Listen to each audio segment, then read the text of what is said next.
February 1945, Camp McCain, Mississippi. The winter air hung thin and brittle over the flatlands, carrying with it the scent of damp earth and pine resin. Frost clung to the barbed wire that enclosed Compound 3B, each crystalline droplet catching the pale morning light like tiny prisms. Inside the prisoner of war camp, 2,000 German soldiers, once proud members of Rommel's Afrika Korps and the Wehrmacht's Eastern Front divisions, shuffled through another day of captivity on American soil. Their breath formed small clouds in the cold as they lined up for morning count, boots crunching against frozen mud. In the guard tower overlooking the compound, a young corporal from Georgia fumbled with his rifle, his hands stiff from the chill.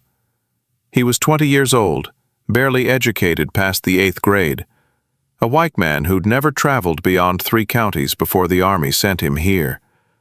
And in the work detail forming near the compound gate stood Sergeant James Henderson, a black American soldier from Philadelphia, a man who'd graduated from Lincoln University with honors in English literature before the war pulled him into uniform. Between these two men, separated by race, education, and a tangle of barbed wire, a single moment would soon crystallize everything that was contradictory, shameful, and quietly revolutionary about America in the winter of 1945. The morning began like any other. The German prisoners had grown accustomed to the rhythm of Camp McCain, the daily roll calls, the work assignments, the meals that arrived with mechanical regularity. For men who had survived Stalingrad's frozen hell, who had watched their comrades die of thirst in North African deserts, who had marched through the collapsing remnants of the Third Reich only to surrender to American forces, this Mississippi camp represented something they had not anticipated. It was not the brutal labor camp their officers had warned them about. It was not the starvation pen that Goebbels' propaganda had promised awaited all who fell into enemy hands. Instead, it was a place of strange abundance, governed by rules they were still learning to decipher, administered by men whose very existence challenged every ideological certainty they'd been taught to believe. Camp McCain sprawled across 12,000 acres of Mississippi pine forest and farmland, established in 1942 to house the growing flood of Axis prisoners captured in North Africa and Europe. By early 1945, it held nearly 4,000 German POWs, along with smaller contingents of Italians who had surrendered after Mussolini's fall. The camp was divided into multiple compounds, each surrounded by double fences of barbed wire, watchtowers positioned at regular intervals, searchlights that swept the grounds after dark. The prisoners lived in wooden barracks, heated by pot-bellied stoves, slept on bunks with mattresses and blankets, received 3 meals a day that exceeded in quantity and quality what many American civilians could obtain with their ration books. They worked in camp maintenance, in the surrounding farms and forests, earning 80 cents a day in scrip that could be spent at the camp canteen, on cigarettes, chocolate, toiletries, even beer. The Geneva Convention guaranteed these conditions, and the United States, unlike Nazi Germany, adhered to its provisions with legalistic precision. But Camp McCain existed within a deeper contradiction, one that no international treaty addressed. The camp sat in the heart of the Jim Crow South, where the entire architecture of society was built on racial hierarchy, where separation of black and white was not merely custom but enforced by law, violence, and the entire apparatus of state power. The German prisoners, white men who had fought for a regime explicitly founded on theories of racial supremacy, found themselves in a landscape where they were treated with more dignity and granted more freedom than the black American soldiers who guarded them. German POWs could enter restaurants in nearby towns where black GIs were turned away. They could sit in the front of buses that black soldiers had to board through the back door. They could use public facilities marked whites only, while black Americans in uniform men who had sworn to defend their country, who had fought in Europe and the Pacific, who wore the same flag on their shoulders, were directed to separate, inferior accommodations, or denied service altogether. This arrangement bewildered many of the German prisoners. Those who had been captured early in the war, who had spent years in American captivity, had begun to witness firsthand the gap between American ideals and American practice. They had been taught that the United States was controlled by Jews and Negroes, that it was a mongrel nation without culture or strength, that its democracy was a sham masking plutocratic control. But what they encountered was more complicated. They saw abundance that made a mockery of Goebbels's claims about Allied deprivation. They saw technological sophistication that explained why the Luftwaffe had been swept from the skies. They saw organizational efficiency that revealed how America could build ships faster than U-boats could sink them, could train divisions faster than the Wehrmacht could destroy them. And yet, woven through this display of power and prosperity, they saw the brutal suppression of an entire class of people based solely on the color of their skin. For some, this confirmed their previous beliefs about American hypocrisy. For others, it planted seeds of doubt about everything they had been told, about the nature of ideology itself, about what they had fought for, and why they had lost. The black soldiers who served as guards at Camp McCain navigated this contradiction daily. Most were members of the 364th Infantry Regiment or other segregated units, men who had volunteered or been drafted into a military that treated them as second-class citizens in uniform. They had trained in segregated facilities, served under white officers who often held them in contempt, fought in combat units that were frequently assigned to labor duties rather than combat roles, despite their training. When they returned stateside, whether wounded, rotated home, or assigned to guard duty, they found that wearing their country's uniform offered no protection against the racial caste system. A German prisoner could expect better treatment in a Mississippi town than an American Negro soldier. This reality was not lost on the Black GIs. They felt it every time they escorted work details into town and watched German POWs enter establishments they themselves could not. They felt it every time a white officer addressed them with casual contempt while speaking respectfully to the German prisoners. They felt it in the very structure of the camp, where ideology and reality had collided to create a theater of absurdity. Among these black soldiers, Sergeant James Henderson stood apart. He was 32 years old, older than most of the enlisted men, a man who had been teaching English at a Negro high school in Philadelphia when Pearl Harbor pulled America into the war. He had grown up in a family that prized education as a weapon against ignorance and a shield against the worst depredations of racism.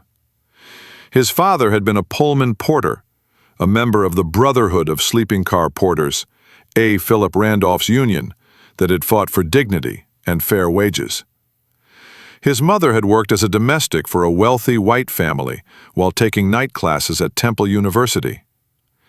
Henderson himself had won scholarships, had read Douglass and Du Bois and Locke, had debated philosophy and literature with classmates who would go on to become lawyers and doctors and ministers. He spoke with precision, wrote with elegance, carried himself with a quiet dignity that both impressed and irritated the white officers above him. They appreciated his competence, but resented his refusal to perform the subservience they expected. He was uppity, in the parlance of the time, a black man who did not sufficiently advertise his awareness of his place. Henderson had been assigned to Camp McCain after recovering from wounds received at Anzio. He had been part of a segregated support battalion attached to the Fifth Army, had driven supply trucks under artillery fire, had carried wounded men under strafing attacks, had earned a Purple Heart and a Bronze Star that his country awarded him while maintaining that he was not fit to eat in the same mess hall as white soldiers. The assignment to guard duty at a POW camp was supposed to be a respite, a safe posting while he regained his strength. Instead, it became a daily education in the contradictions of American democracy. A front-row seat to the collision between what his country claimed to represent and what it actually practiced. The incident that would make February 1945 unforgettable began on an ordinary morning. Henderson was supervising a work detail of German prisoners assigned to repair a section of road that connected the camp to the main highway. 15 prisoners, accompanied by Henderson and 3 other guards, worked with shovels and pickaxes, filling potholes, grading shoulders, performing the kind of manual labor that the Geneva Convention permitted. The work proceeded in relative silence, punctuated by occasional German phrases exchanged between prisoners, the rhythmic sound of tools striking earth and gravel, the distant call of crows circling overhead. The guards stood at intervals, rifles held casually but ready, watching the prisoners and the surrounding landscape with practiced vigilance. At mid-morning, a jeep approached from the direction of the main camp, carrying Corporal Billy Sykes, a white guard from Georgia who was bringing additional tools. Sykes was typical of many white enlisted men from the rural South, minimally educated, steeped in the racial attitudes of his region, resentful of any black man who displayed intelligence or authority. He parked the jeep and approached Henderson, gesturing toward the prisoners. "Them boys ain't working fast enough," Sykes announced, his voice loud and carrying across the worksite. "You gotta make them work more harder if you want this road fixed by noon." The grammatical error hung in the air. More harder. A double comparative that would make any English teacher wince. It was the kind of mistake Henderson had corrected countless times in his classroom. The kind of usage that revealed the speaker's limited education. But this was not a classroom, and Henderson was not in a position to correct a white corporal, regardless of how egregious the error. The social calculus of the Jim Crow South demanded silence, demanded that Henderson ignore the grammatical butchery and respond with deference. But something in that moment, perhaps the accumulated weight of 1,000 indignities, perhaps the sheer absurdity of being lectured about efficiency by a man who could barely construct a proper sentence, perhaps simply the teacher's instinct that would not allow linguistic murder to pass unchallenged, caused Henderson to speak. "More hard, Corporal," Henderson said quietly, his voice calm and level. "Or harder, not more harder." The words fell into the cold air like stones into still water. Sykes stopped mid-gesture, his face registering confusion, then comprehension, then a flush of anger that turned his neck red. "What did you say to me, boy?" Henderson met his eyes with steady calm. "I was correcting your grammar, Corporal. More harder is incorrect usage. It should be either more hard or simply harder. You don't use both the comparative form and the modifier simultaneously." What happened next occurred with terrible slowness. Sykes's hand moved toward his sidearm, his face contorted with rage. The other guards shifted nervously, uncertain whether to intervene. And the German prisoners, who had been watching this exchange with growing fascination, stood frozen with their tools in hand, witnesses to something they were struggling to comprehend. Before Sykes could fully draw his weapon, Sergeant Harlan Whitaker, a white NCO from Ohio who outranked both men, emerged from a nearby vehicle where he'd been checking supply manifests.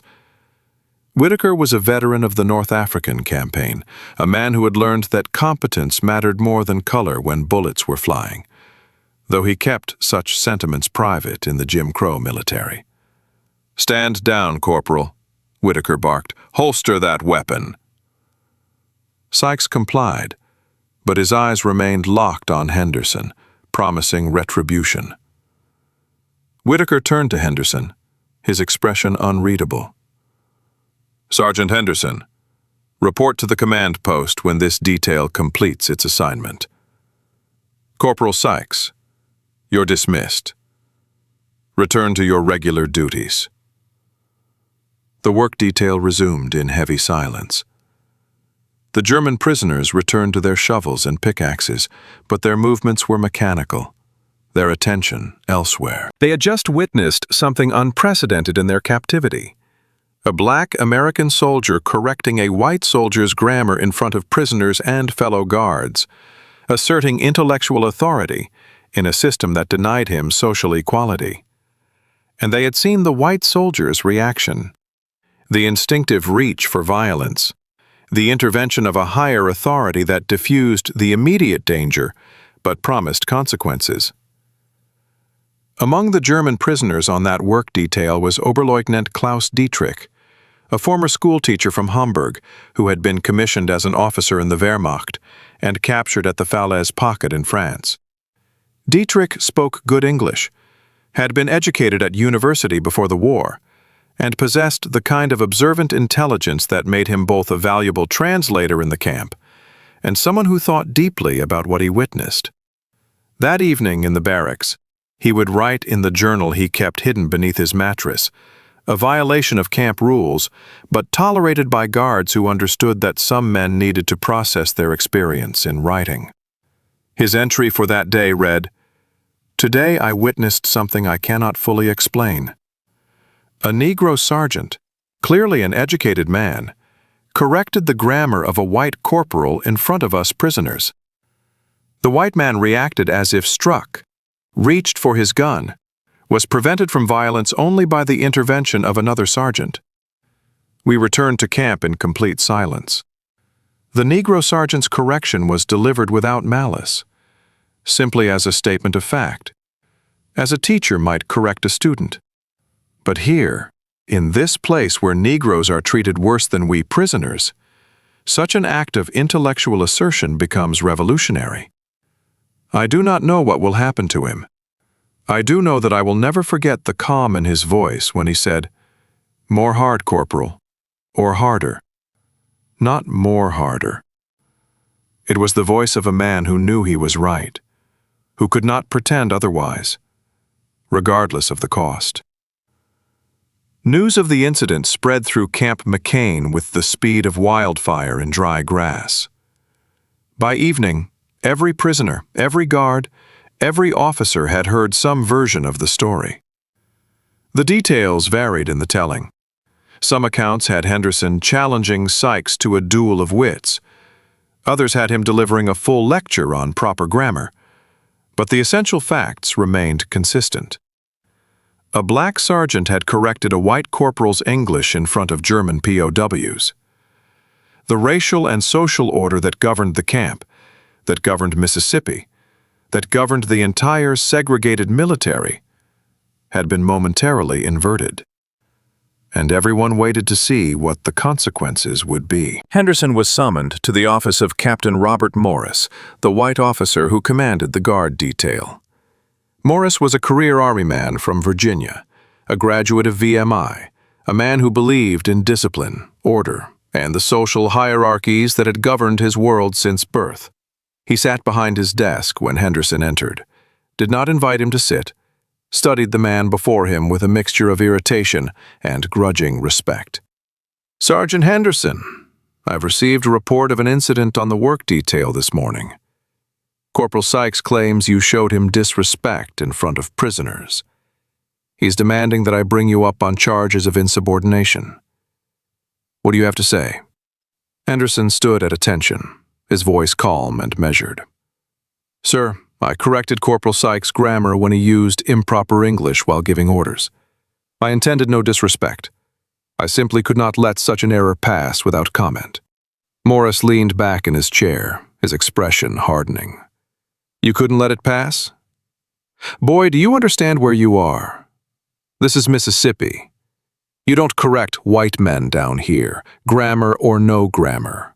You especially don't do it in front of enemy prisoners. With respect, sir, I am a sergeant in the United States Army. I have an obligation to maintain standards, including standards of speech and bearing. If we cannot speak proper English, how can we expect to command respect from the prisoners or from our allies? The answer was so perfectly calibrated, invoking military duty, appealing to standards, avoiding any direct challenge to racial hierarchy while refusing to apologize, that Morris found himself momentarily without a response. He recognized that Henderson had given him no grounds for formal charges. Correcting grammar was not insubordination. Maintaining standards was a sergeant's job. And yet the very act of a black NCO schooling a white corporal violated every unwritten rule of the Jim Crow military. "I'm not going to bring formal charges," Morris said finally. "But I want you to understand something, Henderson. You're playing a dangerous game.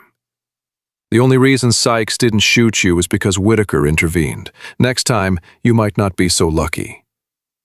You're a good soldier, and I need competent NCOs. But you need to remember your place. My place is as a sergeant in the United States Army, sir.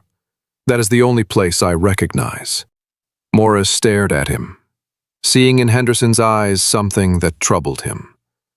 Not defiance exactly, but a quiet refusal to accept the racial script that was supposed to govern their interaction. He dismissed Henderson with a wave, already regretting that he hadn't found a way to punish this uppity Negro without making him a martyr among the other black troops. But the real consequence of the incident was not what happened to Henderson.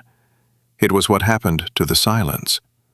For the next week, an unofficial transformation spread through Compound 3B, a transformation that began with the German prisoners and eventually infected the entire camp. The prisoners, who had witnessed Henderson's calm correction and Sykes's violent response, who had seen the intellectual authority of a black man momentarily supersede the racial hierarchy of the American South, began to reconsider everything they had been taught about race, democracy, and the nature of ideology. In the barracks that night, Dietrich gathered a group of prisoners who shared his interest in understanding their captors. They included a former university student, a mechanic who had taught himself English from stolen books, a farmer's son who had grown up reading Goethe and Schiller. These men had spent their captivity trying to reconcile Nazi ideology with American reality. They had been taught that Nordic peoples, specifically Germans, represented the highest form of racial evolution, that Slavs were subhuman, that Jews were parasites, that Negroes were barely above animals in the hierarchy of races. But everything they experienced in America challenged these teachings. "Today," Dietrich said, speaking softly to avoid the attention of the guards, "we saw something that cannot exist according to what we were taught. A Negro, supposedly inferior, intellectually corrected a white American, supposedly superior. And he was right. His grammar was perfect. His bearing was dignified. He spoke like an educated man because he is an educated man. How do we reconcile this with what we believed?" A former Hitler youth leader named Hans Müller, captured at the Battle of the Bulge, responded with the certainty of indoctrination. "It means nothing. One educated Negro does not disprove the general inferiority of the race. There are exceptions to every rule." But another prisoner, Werner Voigt, a veteran of the Russian front who had witnessed the Wehrmacht's atrocities in the East, shook his head. "I'm tired of exceptions. In Russia, I was told the Slavs were subhuman, incapable of organized resistance. But they fought harder than anyone I'd ever faced. They built tanks that were better than ours. They organized a defense of their homeland that destroyed our armies. At some point, you have to ask yourself, if everything we see contradicts what we were taught, maybe what we were taught was the lie." The debate continued late into the night, and it spread through the compound in the following days. The German prisoners began to observe the black guards with new attention. They noticed Henderson's careful speech, the way he read books during his breaks, the respect he commanded from other black soldiers, despite the disrespect shown to him by many white officers. They noticed other educated black soldiers, men who spoke multiple languages, who discussed literature and politics, who demonstrated competencies that undermined every racial theory they'd absorbed during the Third Reich. And slowly, quietly, a shift began to occur. The week following the incident became known among the prisoners as Die Stille Woche, the Silent Week. It began organically, without planning or coordination. Prisoners who would normally engage in boisterous conversation fell quiet. They worked their assignments in contemplative silence. They ate their meals with minimal talk. They gathered in small groups for subdued discussions rather than loud debates. The camp administrators noticed the change but couldn't identify a cause. There had been no rebellion, no work stoppage, no violation of rules. The prisoners remained compliant and efficient. But something fundamental had shifted in the atmosphere of the compound. Lieutenant Colonel Harrison Webb, the camp's commanding officer, called in his senior staff to discuss the phenomenon. "What the hell is going on in Compound 3B?" he demanded. "The prisoners aren't causing trouble, but something's different. They're too quiet. It's like they're in mourning or something." Captain Morris, who knew the real cause but had hoped to keep the incident contained, reluctantly explained about Henderson's grammar correction and Sykes's reaction. Webb listened with growing disbelief. "Let me understand this correctly. A Negro sergeant corrected a white corporal's grammar, and now the German prisoners are having an existential crisis? That's the most ridiculous thing I've ever heard." But Morris, who had spent more time among the prisoners than Webb, understood something his commanding officer did not. "Sir, these men have had their entire worldview shattered by losing the war. They're trying to understand how they lost, why their ideology failed, what they should believe now. They're looking for meaning, for explanation. When they see our contradictions, when they see that we treat them better than we treat our own Negro soldiers, when they see an educated Negro treated as inferior to an ignorant white man, it makes them question everything." The grammar correction was just a catalyst. It crystallized something they'd been noticing but couldn't articulate. Webb dismissed the concern with a wave. "Let them question. As long as they follow orders and don't cause trouble, they can contemplate their navels all they want. The war's almost over anyway. In a few months, we'll be shipping these men back to Germany, and they can spend the rest of their lives trying to understand how they ended up on the wrong side of history." But for the prisoners experiencing the Silent Week, the questions could not be so easily dismissed. Every interaction with the camp's black guards became an opportunity for observation and reflection. They watched Henderson supervise work details with calm authority. They observed the way he helped younger black soldiers with their reading and writing during evening hours. They noticed his small library, books on history, literature, philosophy, that he had purchased from the camp canteen or received from family. And they began to understand that their education under the Third Reich had been propaganda masquerading as truth. That the racial hierarchy they'd been taught was a political construction rather than a biological fact. That they had fought for a lie. For some prisoners, this realization brought relief. The cognitive dissonance between Nazi ideology and observed reality had been gnawing at them for months or years.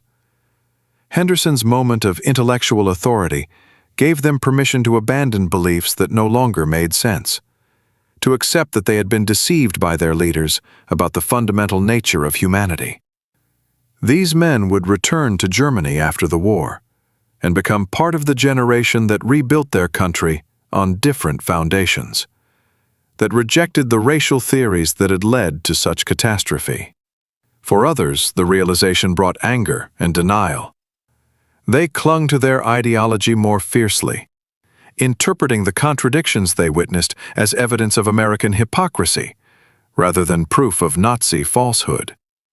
These men would return to Germany and spend decades rationalizing their beliefs, nurturing grudges, forming the nucleus of neo-Nazi movements that would plague Europe for generations.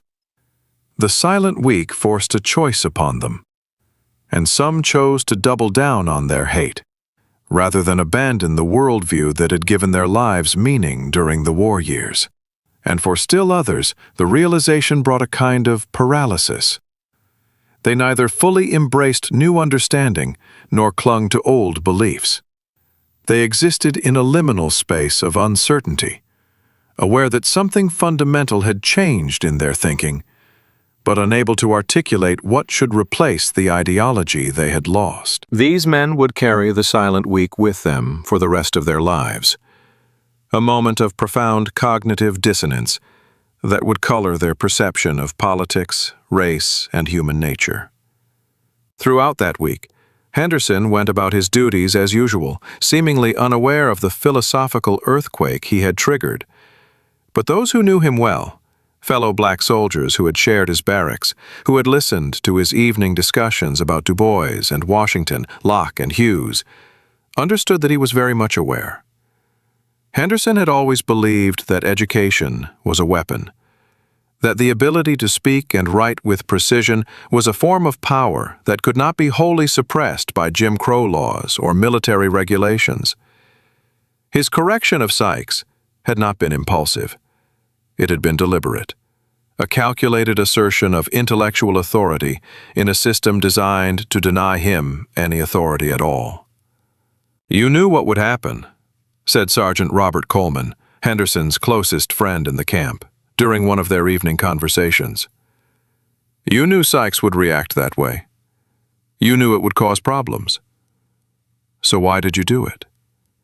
Henderson smiled slightly, his eyes distant. "Bobby, do you know what the worst thing about this country is? It's not the segregation, as terrible as that is. It's not the violence, though Lord knows we've suffered enough of that. It's the way they try to make us believe we deserve it. They try to convince us that we're actually inferior, that our place at the bottom is natural and right. Every time I stay silent when I should speak, every time I accept an insult without response, every time I pretend not to notice that German prisoners get better treatment than I do, I'm collaborating in my own oppression. I'm letting them convince me that I'm less than I am."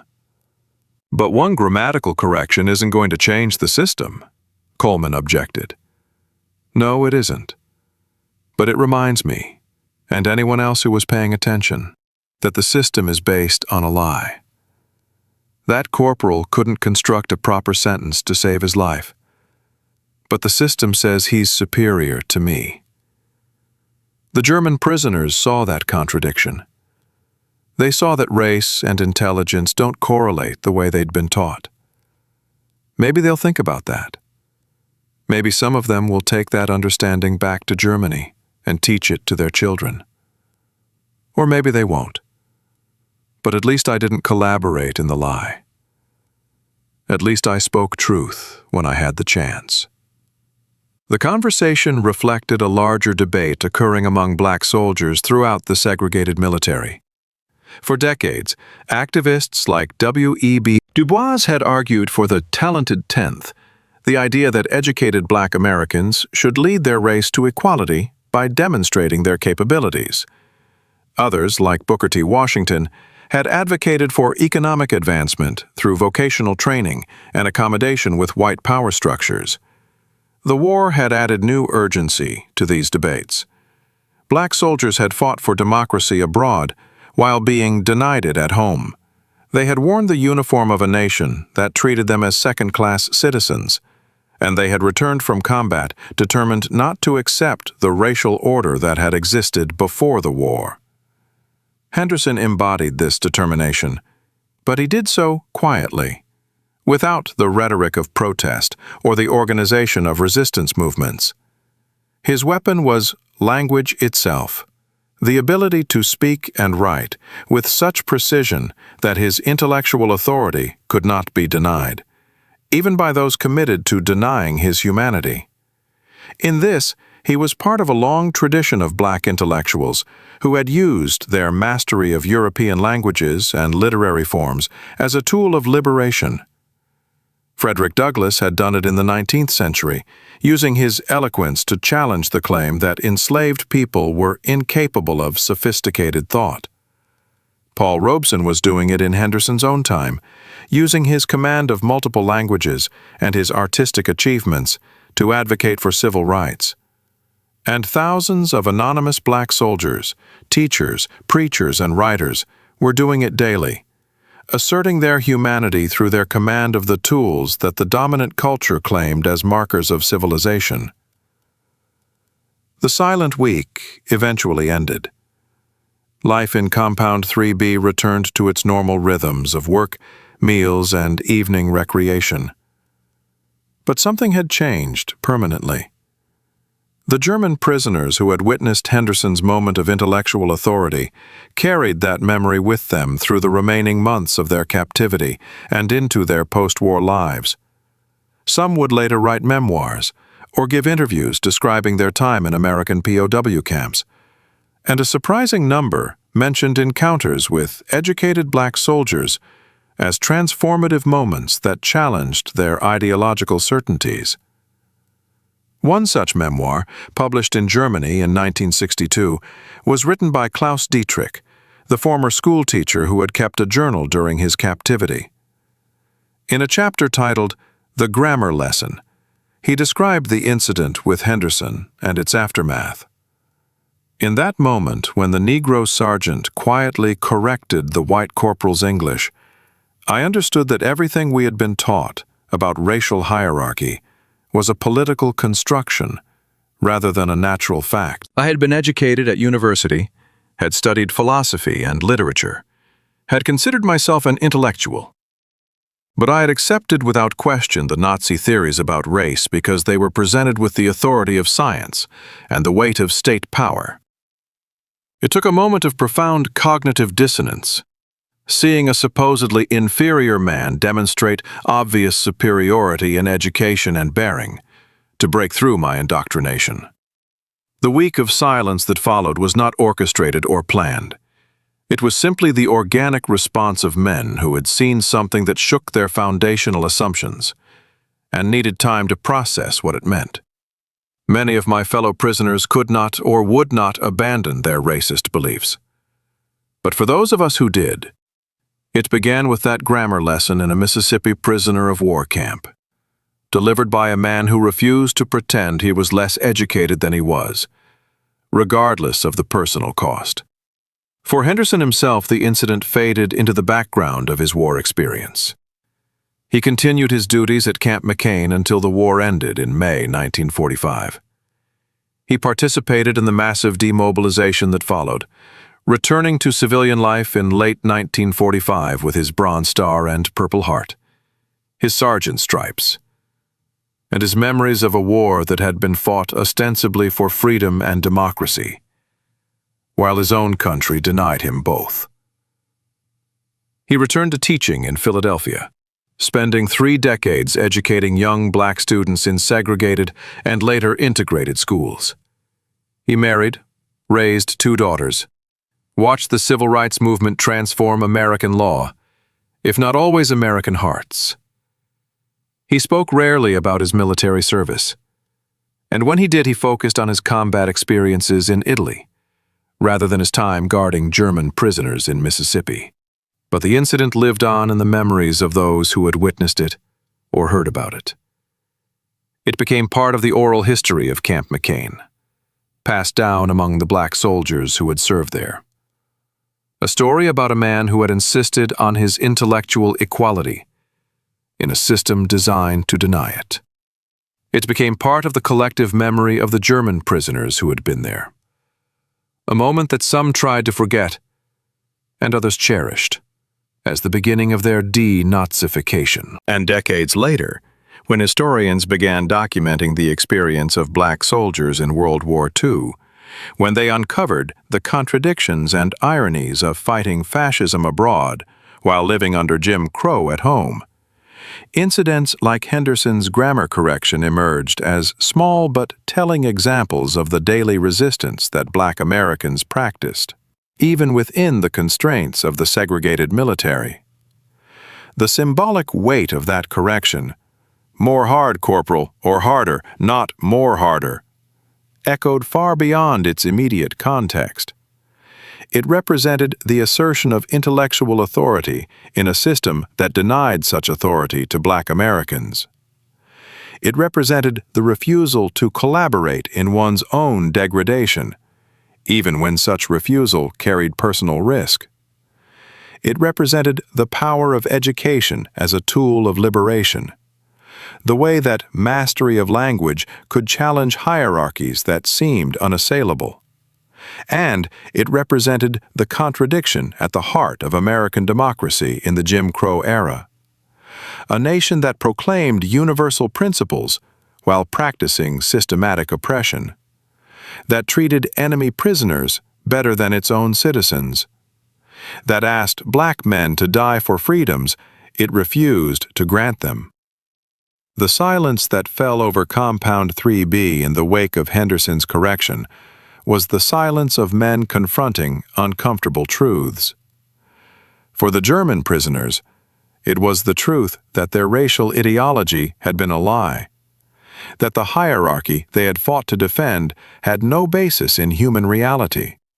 For the white guards, it was the truth that the racial caste system they defended required constant effort to maintain precisely because it was artificial rather than natural. That an educated Black man was a rebuke to every justification they offered for segregation.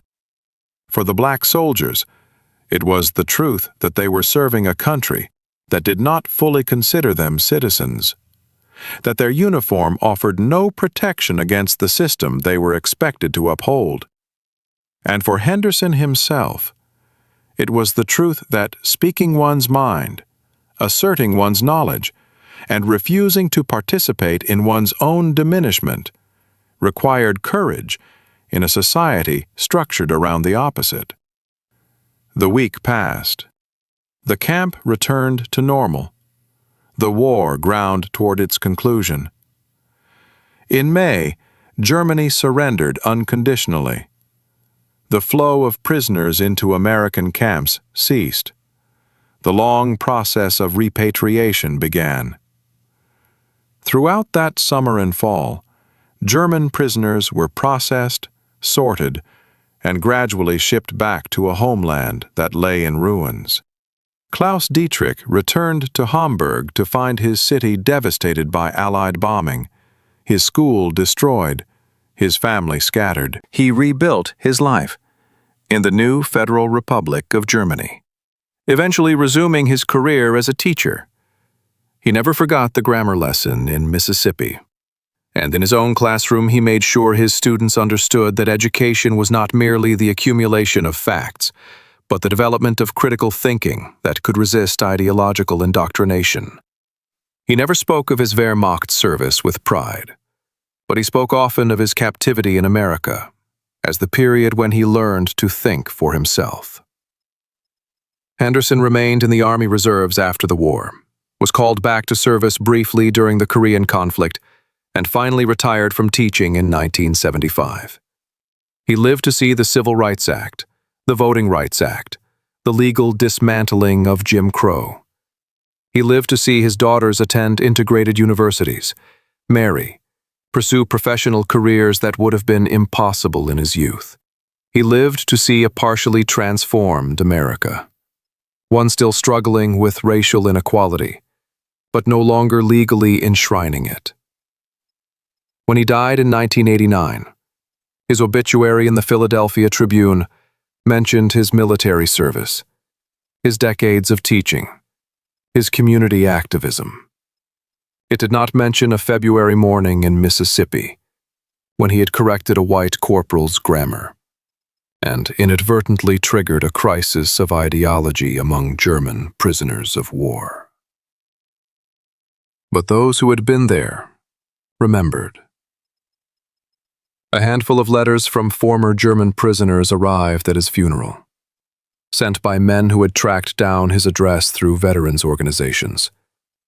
Men who wanted to express their gratitude for a lesson they hadn't known they needed. One letter, from Werner Voigt, who had questioned Nazi ideology during the Silent Week, read, "Dear Frau Henderson and family, I learned of your husband's death through mutual acquaintances in the American veterans community.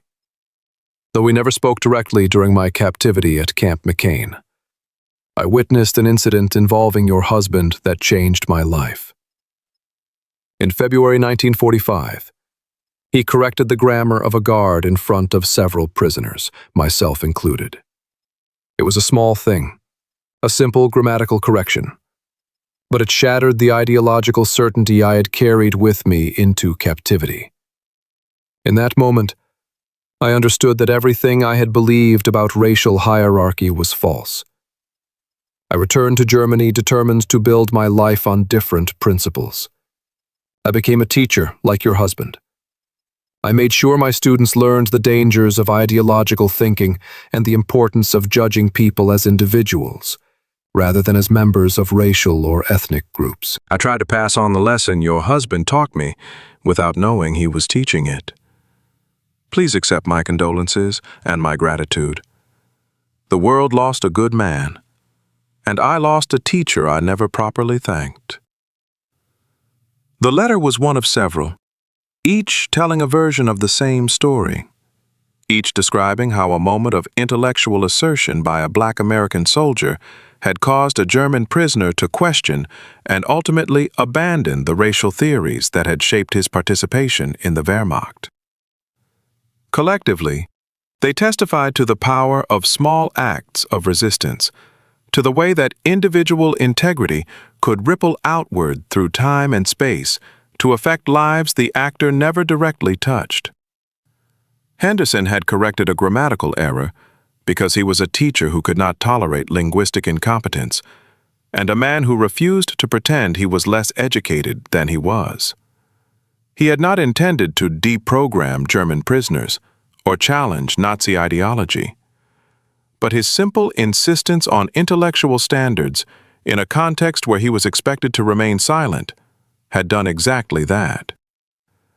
The story of the grammar correction and the silent week that followed became a footnote in the broader history of World War II, mentioned briefly in academic studies of POW camps, in histories of Black soldiers in the segregated military, in memoirs of German prisoners who experienced American captivity. It never achieved the prominence of major battles or political decisions. But for those who studied the complex intersection of race, ideology, and democracy in wartime America, it served as a crystallized example of the contradictions that defined the period. Here was America, proclaiming itself the defender of freedom against totalitarian oppression, while maintaining a racial caste system in its own territory. Here were German prisoners, indoctrinated in theories of Aryan supremacy, being guarded by Black American soldiers whom the U.S. military treated as inferior. Here was a moment when intellectual merit temporarily superseded racial hierarchy, causing everyone involved to confront the artificiality of the social order they inhabited. And here was the silence that followed. The week when men on both sides of the barbed wire had to sit with uncomfortable truths and decide what to do with them.